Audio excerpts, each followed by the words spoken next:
So hey guys, welcome back to my channel Biosen. आज हम लोग पढ़ने वाले हैं main groups of microorganisms. ये क्या होता है? बेसिकली हम लोग जो हैं अभी बीएससी फर्स्ट ईयर में बॉटनी पेपर फर्स्ट पढ़ रहे हैं, ठीक है। वही हमारा चल रहा है, तो उसी का एक टॉपिक है मेन ऑर्गेनिज्म। क्योंकि हम लोग माइक्रो ऑर्गेनिज्म पढ़ना है, तो कौन कौन से टाइप, कौन कौन से ग्रुप्स होते हैं माइक्रो ऑर्गेनिजम्स के, वो आज हम लोग पढ़ने वाले हैं, ठीक है। ये चैनल हिंदी और इंग्लिश दोनों ही मीडियम के बच्चों के लिए। वीडियो में आगे तक बने रहना। आई होप सबको समझ में आएगा। नहीं आएगा तो कमेंट में ज़रूर बताना। कोई भी प्रॉब्लम हो, कोई भी तकलीफ हो, कोई भी दिक्कत परेशानी कुछ भी हो, बेझिझक कमेंट में आप लोग बताइएगा। मैं उसको सॉल्व करने की पूरी कोशिश करूंगी, ठीक है। तो सबसे पहला हमारा ग्रुप है प्रायन्स का। प्रायन्स क्या होते हैं? इंग्लिश में लिखा जरूर है, बट मैं हिंदी में ही समझा रही हूँ, ठीक है। समझना आप लोगों को हिंदी में ही अपने आप से लिख सकते हो, ऐसा समझाएंगे। प्रायन्स क्या होते हैं? प्रायन्स जो होते हैं, प्रायन्स कह सकते हो, स्मॉल इन्फेक्शियस पार्टिकल्स होते हैं। इन्फेक्शियस मतलब जो इन्फेक्शन कॉज करें, यानी कि जो बीमारी का जरिया बने, ठीक है। That do not contain nucleic acid. इनमें न्यूक्लिक एसिड प्रेजेंट नहीं होता है। दीज आर प्रायन्स में न्यूक्लिक एसिड प्रेजेंट नहीं होता है, इन्फेक्शियस पार्टिकल्स होते हैं। They are only disease causing agent. ये जो है सिर्फ डिजीज ही कॉज करते हैं और इनका कोई रोल नहीं होता और इनकी कोई इंपॉर्टेंस नहीं होती है। The major portion of this infectious organism is protein. इनमें जो मेजर पोर्शन होता है, या कह सकते हो जो मेन पोर्शन होता है, वो प्रोटीन का पोर्शन होता है, और उस प्रोटीन को बोलते हैं पीआरपी प्रोटीन। अगर आप लोगों का ऑब्जेक्टिव है तो मे भी आप लोगों से पूछ सकता है कि प्रायन्स में कौन सा प्रोटीन प्रेजेंट होता है, तो पीआरपी ऑप्शन में होगा, आप लोगों को उसी पे टिक करना होगा, ठीक है। पीआरपी प्रोटीन होता है जिसको हम लोग क्या कहते हैं? प्रायन प्रोटीन, प्रायन प्रोटीन, ठीक है। They are known to cause several diseases. ये बहुत सारी डिजीज, जैसे कि अभी हम लोगों ने ये सेकेंड पॉइंट में पढ़ा था कि ये जो है बहुत सारी डिजीजेस कॉज करते हैं। तो ये बहुत सारी डिजीजेस कॉज करते हैं, किन में? ह्यूमंस में और एनिमल्स में, ठीक है। ह्यूमंस और एनिमल्स में बहुत सारी डिसीजेज ये कॉज करते हैं। प्रायन समझ में आया क्या होता है? इन्फेक्शियस होते हैं, न्यूक्लिक एसिड नहीं प्रेजेंट होता है, प्रोटीन के बने हुए होते हैं, और वो प्रोटीन कौन सा होता है ये भी हम लोगों ने पढ़ा, ठीक है। फिर आगे बढ़ते हैं। नेक्स्ट ग्रुप है हमारा वायरॉइड्स। वायरॉइड्स क्या होता है? अभी sorry, they are pathogenic particle. ये पैथोजेनिक पार्टिकल होते हैं, consist of short naked strand of RNA. ये इनका जो इनमें आरएनए प्रेजेंट होता है वो भी शॉर्ट और नेकेड होता है, यानी कि उसमें कोई मेम्ब्रेन या फिर कोई कवरिंग नहीं होती है। देखो आगे पॉइंट भी है, as there is no protective protein coat. जैसे कि इनके आरएनए के बाहर कोई प्रोटीन कोड नहीं प्रेजेंट होता है, इस वजह से around nucleic acid, hence they lack definite shape. इनका कोई डेफिनेट शेप नहीं होता है। जो आरएनए, सपोज ये आरएनए है, ठीक है, अब इसके बाहर कोई कोट नहीं प्रेजेंट है, इसके बाहर कोई लेयर नहीं प्रेजेंट है, तो क्या होगा? ये किसी भी शेप का बन जाएगा। कभी ऐसी शेप का बन जाएगा, कभी ऐसी शेप का, मतलब किसी भी शेप का बन जाएगा, ठीक है। आरएनए स्ट्रैंड में 300 से 400 न्यूक्लियोटाइड्स होते हैं। ये भी क्वेश्चन पूछा जा सकता है अगर आपका ऑब्जेक्टिव है कि आरएनए, वायरॉइड का जो आरएनए होता है उसमें कितने न्यूक्लियोटाइड्स होते हैं। 300 से 400 न्यूक्लियोटाइड्स प्रेजेंट होते हैं। नेक्स्ट अगला है हमारा वायरसेस। वायरसेस क्या होता है? वायरसेस जो होते हैं सब माइक्रोस्कोपिक होते हैं, मतलब माइक्रोस्कोप में ही हम देख सकते हैं इनको। ऑब्लिगेट होते हैं, इंट्रासेलुलर पैरासाइट्स होते हैं। पैरासाइट्स क्या होते हैं? जो पैरासाइट्स क्या होते हैं? जो किसी ऑर्गेनिज्म के अंदर है, मतलब उनको रहने के लिए किसी होस्ट की जरूरत पड़े, ठीक है। जैसे कि कह सकते हैं, जैसे कि हमारे इंटेस्टाइन में बहुत सारे वो रहते हैं, कीड़े मकोड़े, मतलब कीड़े पड़ जाते हैं कभी कभी जब हम लोग फ्रेश होने जाते हैं। मतलब बहुत से लोगों के साथ ऐसा होता है, होप सो आप लोगों ने देखा होगा, आपके घर में भी शायद कोई ऐसा केस हो कि जब कोई फ्रेश होने जाता है तो उसके मतलब जो एक्सक्रीटा होता है उसमें निकलते हैं वो, ठीक है, ऑर्गेनिजम्स छोटे छोटे से। तो वही वो हमारे इंटेस्टाइन में पैरासाइट्स हुए एक तरह से।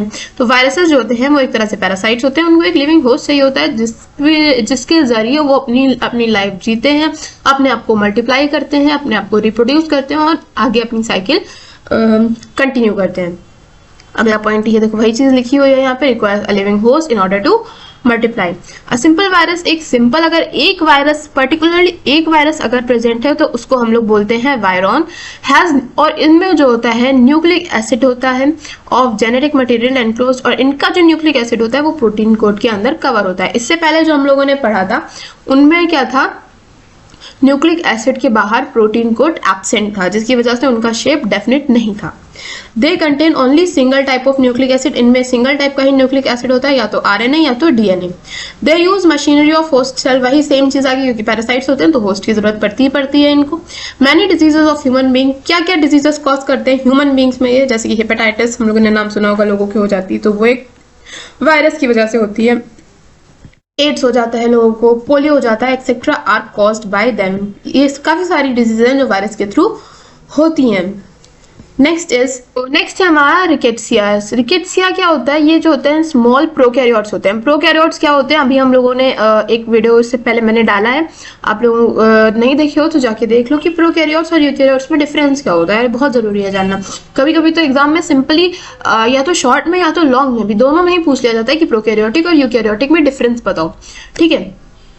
तो मैंने शॉर्ट आंसर के पर्पज से बताया आप लोगों को, अगर आप लोगों को लॉन्ग के पर्पज में भी चाहिए होगा तो मैं बता दूंगी, उसमें कोई दिक्कत वाली बात नहीं है, ठीक है। अगर चाहिए हो तो बता देना मुझे कमेंट में कि मैम उसका लॉन्ग आंसर जो है लिखना हो इस टाइप से मुझे बता दो, ठीक है। मैंने अभी फिलहाल उसमें शॉर्ट बताया, क्योंकि अगर शॉर्ट में पूछा जाता है या फिर आपकी जनरल नॉलेज के लिए मैंने बता दिया है, ऐसे समझ सकते हो, ठीक है। तो फिर आता है, ये जो होते हैं ये यूजुअली रॉड शेप के होते हैं, ये भी पैरासाइट्स होते हैं, मोस्टली ट्रांसमिटेड ह्यूमन बींग्स में ट्रांसमिट होते हैं, किसके थ्रू? इंसेक्ट या फिर टिक्स के थ्रू, मतलब कीड़े मकोड़े के थ्रू ये ट्रांसमिट होते हैं। नेक्स्ट है हमारा माइकोप्लाज्मास। माइकोप्लाज्मास क्या होते हैं?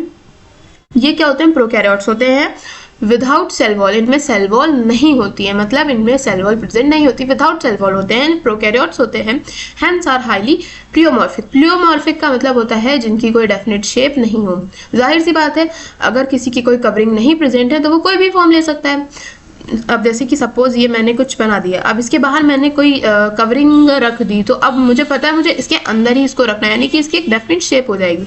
वहीं पे अगर मैंने सपोज ये ड्रॉ करा, अब इसके बाहर कोई कवरिंग ही नहीं है, तो मैं इसको किधर भी ड्रॉ कर दूं, क्या फर्क पड़ता है? कोई डेफिनेट शेप आया नहीं है, वहीं यहाँ पे इसका एक डेफिनेट शेप हो गया। तो यही जो शेप पे जो डिपेंड करता है, सॉरी जो सेल वॉल पे जो शेप डिपेंड करता है कि किस तरह का शेप होता है, किस तरह मतलब डेफिनेट शेप होता है कि नहीं होता, इसी चीज को बोलते हैं प्लियोमॉर्फिक। तो ये जो होते हैं हाईली प्लियोमॉर्फिक होता है, यानी कि इनका एक डेफिनेट शेप नहीं होता है।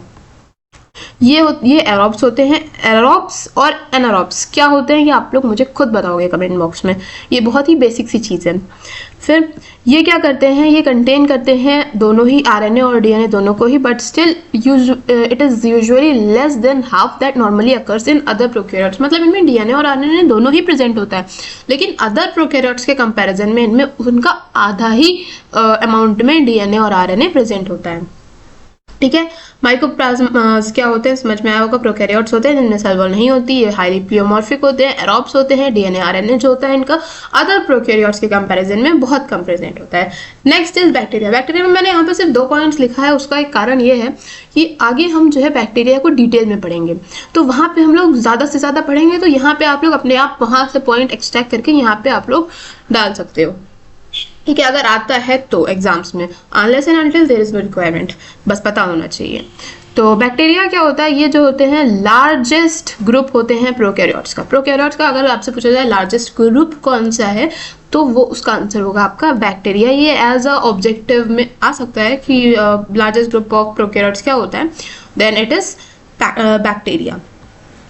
दे vary greatly in their cell shape. ये इनका जो सेल शेप होता है अलग अलग टाइप का होता है, मतलब अलग अलग साइज का होता है, छोटा बड़ा उससे बड़ा इस तरह से होता है। सेल अरेंजमेंट भी इनमें अलग अलग होता है, और रिएक्शन टू ग्राम स्ट्रेन भी इनका अलग अलग रहता है। अलग अलग बैक्टीरिया अलग अलग रिएक्शन देता है। साइनोबैक्टीरिया क्या होते हैं?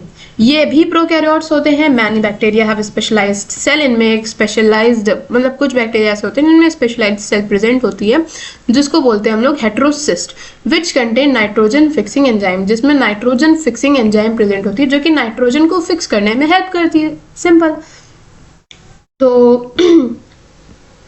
होप सो आप लोगों को समझ में आया होगा आज का टॉपिक। अगर अच्छा लगा है तो लाइक करना, शेयर करना मत भूलना वीडियो को, और ताकि दूसरों की भी हेल्प हो, ठीक है। और जो है अगर कोई भी आपको अपना पर्सनल कोई भी टॉपिक जो नहीं समझ में आ रहा है वो पूछना है, तो आप लोग बेझिझक कमेंट में बता दो, मैं उस पर वीडियो बना दूंगी। सिंपल। ज़्यादा से ज़्यादा 1 हफ्ते का टाइम लगेगा, अगर मैं बहुत बिजी हूँ, मेरा शेड्यूल बहुत ज़्यादा बिजी है, in that case only. Otherwise मतलब मैं बना ही रही हूँ, 2-3 दिन में आ ही जाएगी अगर मैं फ्री हूँ तो, ठीक है। So thanks for watching my video.